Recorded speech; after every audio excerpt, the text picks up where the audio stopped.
Lok Sabha election 2024 के exit poll पर कांग्रेस नेता जयराम रमेश ने कहा, निवर्तमान प्रधानमंत्री जिस व्यक्ति को 4 जून को निश्चित रूप से जाना होगा, उसने इन सभी चीजों की साजिश रची है और एग्जिट पोल को मैनेज किया है। एग्जिट पोल और 4 जून के नतीजों में बहुत बड़ा अंतर होगा। भारत गठबंधन की कल एक बैठक हुई है। हमने संख्याओं पर विस्तार से चर्चा की है। ये असंभव है कि भारत गठबंधन को 295 से नीचे कुछ भी मिलेगा।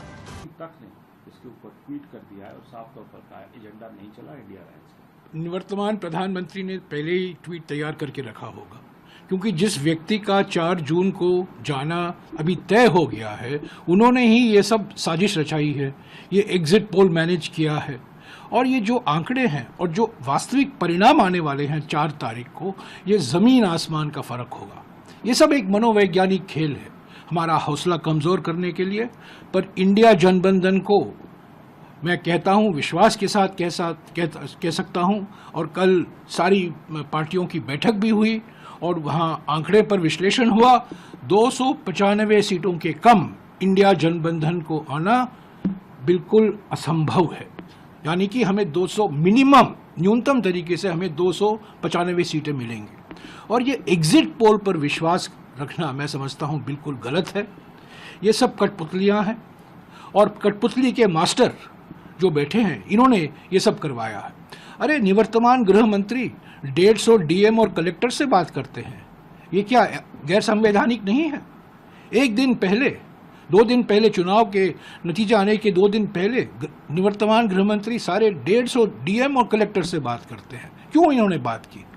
तो ये सब दबाव लगा रहे हैं, एक माहौल पैदा कर रहे हैं कि हम आने वाले हैं, हम आने वाले हैं, हम आने वाले हैं। पर हकीकत यह है कि वो जाने वाले हैं, जाने वाले हैं, जाने वाले हैं। 295 का सब जो आंकड़ा दे रहे हैं आप लोगों ने ये क्या पूरी सारी पार्टियों ने मिलकर कंसोलिडेट करके बनाया है इसका? सारे पार्टियों, सारे नेताओं ने राज्यवार सीटों का विश्लेषण किया। अरे एग्जिट पोल में देखिए ना, कुछ ऐसे राज्य हैं जिनका 4 सीट है, कुल मात्र 4 सीट है और वहां 6 सीट दिखा रहे हैं एनडीए को। ऐसे कई राज्य हैं जो जितना सीट है, सीट से भी अधिक एनडीए को मिल रहा है। तो और हम आज चुनाव आयोग को भी जा रहे हैं। पोस्टल बैलेट को लेकर एक विवाद खड़ा हो गया है, क्योंकि जो नियम के अनुसार पोस्टल बैलेट की गिनती होनी चाहिए, वो हमें गुंजाइश नहीं दिखती कि वो होगी। तो हम चुनाव आयोग को भी शिकायत करेंगे। हमने 117 शिकायतें की हैं चुनाव आयोग को, 14 शिकायत सिर्फ निवर्तमान प्रधानमंत्री के खिलाफ, पर उस पर कुछ कार्रवाई नहीं हुई है। पर मैं ये कहूँगा, आज 2 तारीख है, 4 तारीख को जब परिणाम निकलेंगे, एग्जिट पोलों का पूरा बदनाम होगा। सर, इसके अलावा आपने ट्वीट किया और आपने कहा मास रिगिंग हो रही है। अजय माकन के ट्वीट को आपने कोट करते हुए कहा मास रिगिंग हो रही है। अजय माकन भी कुछ इंडिकेट कर रहे हैं कि काउंटिंग एजेंट्स को बिल्कुल काउंटिंग एजेंट को वहाँ उपस्थित नहीं होने दिया जा रहा है, उनको भगाया जा रहा है। क्यों ये सब हो रहा है? ये दबाव लगाया जा रहा है ना।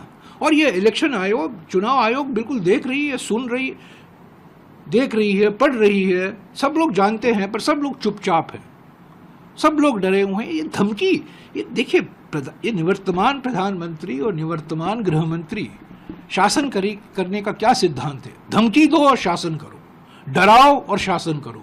यही तो कर रहे हैं, क्योंकि उनका जाना तय हो गया है, इसमें कोई 2 राय नहीं है। कर्नाटक में जो उन्होंने एग्जिट पोल दिखाया है, हम हंसते हैं इसको देखकर। कोई भी व्यक्ति जो कर्नाटक की राजनीति जानता है, मैं कर्नाटक से हूँ, मैं सांसद हूँ, राज्यसभा का सांसद कर्नाटक में, मैं जानता हूँ जमीनी स्थिति क्या है। हमने भी पोल करवाया है वहाँ, और जो एग्जिट पोल दिखा रहे हैं, हंसने की बात है। तो ये बिल्कुल साजिश है। एग्जिट पोल जो करवाया गया है इस बार, इस पर कोई विश्वास नहीं कर सकता। हमारे कार्यकर्ताओं का मनोबल गिरा नहीं है, हम डरे नहीं हैं। हमको धमकाया जा रहा है, पर हम धमकी में नहीं आएंगे।